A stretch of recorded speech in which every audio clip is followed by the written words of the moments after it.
Само 4 деца од ромска националност биле пријавени во секторот за социјална заштита за користење на мерката ослободување од партиципација од плаќање на градинка, соопшти Катерина Пешиќ-Бошковска на седница на Советот во рамките на информацијата за реализирани активности од програмата за развој на социјалната заштита во општина Куманово за 2025 година.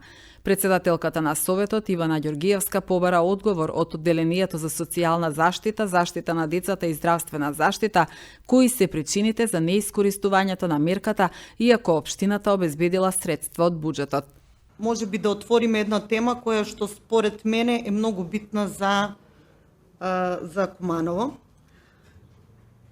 Рекапитулација, сите средства што се обезбедени, па колку се потрошени, и има континуирано продолжување со реализација на проектот Инклузија на деца роми во предучилишно образование Куманово. Имаме одредено оделено 180.000 денари, ама е нереализирано. Што се случува таму во ова мерка што ја има изгласано Советот? Повеликата?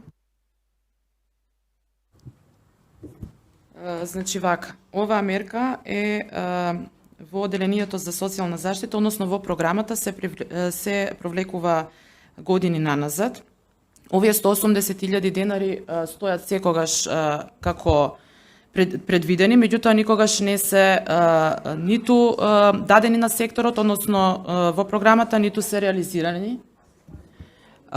Инаку за инклузија на деца роми проектот склучен е трипартитен договор со Министерството, Градинката Ангел Шајче и Општина Куманово.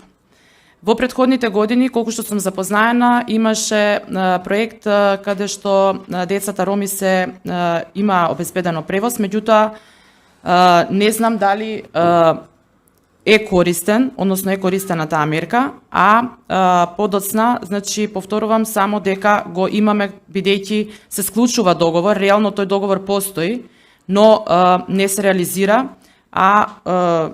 мерката како таква ние мора да ја предвидиме во секоја програма, во секоја година. Едно директно прашање, колку роми се запишани и ја искористиле воопшто оваа мерка во 2025 година? Деца роми, значи од фамилии кои се во социјален ризик. Зборуваме за инклузија на деца роми или зборуваме за ослободување од партиципација за ослободување од партиципација за плаќање на градинка? 4 деца роми ја користат оваа мерка, односно се пријавени во секторот и реално тоа е многу мала бројка. Инаку вкупно се 45 со останатата категорија за самохрани родители.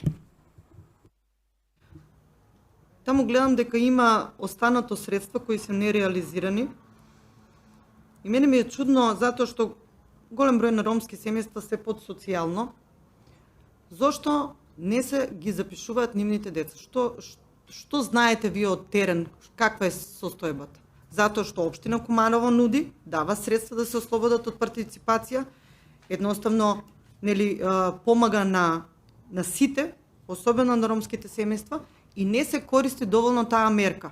А знаеме дека дете што оди во градинка, потоа многу полесно ги совладува и образованието, основното и средното образование, едноставно друг му е видикот. Од она што го имаме како информација од терен е дека или не исполнуваат критериуми, односно немаат потребна документација, иако ги упатуваме и ги даваме објаснување каде што треба да извадат како документ, или се незаинтересирани.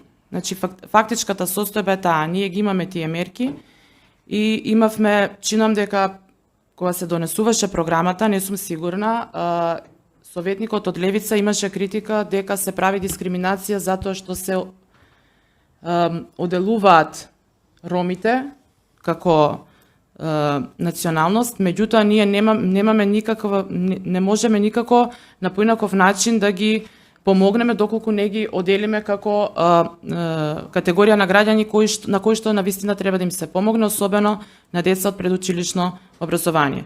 Значи, одговорот е тој дека или не се доволно упатени, не се заинтересирани или не немаат потполна документација. Ослободување од партиципација на деца од еднородителски семејства и деца роми од 0 до 8 години за посета на градинката Ангел Шајче е само една од 7 мерки субвенционирани од општината за помош на ранливите категории граѓани. Во текот на 2025 година за субвенционирање на трошоци на комунални услуги во вредност од 1300 денари за секој корисник биле одвоени 7 милиони денари од општинскиот буџет. За обезбедување на помош за домување на материјал и стамбено необезбедени лица, вкупно биле издвоени 550.000 денари. За еднократна парична помош биле предвидени 1.500.000 денари, за народна кујна 6 милиони денари. Мерката ја користеле 100 лица и сите средства биле искористени. За повластено користење на паркинг услуги за лица со здравствени дијагнози биле одобрени 3 милиони денари, а средства од буџетот биле предвидени и за лични и образовни асистенти.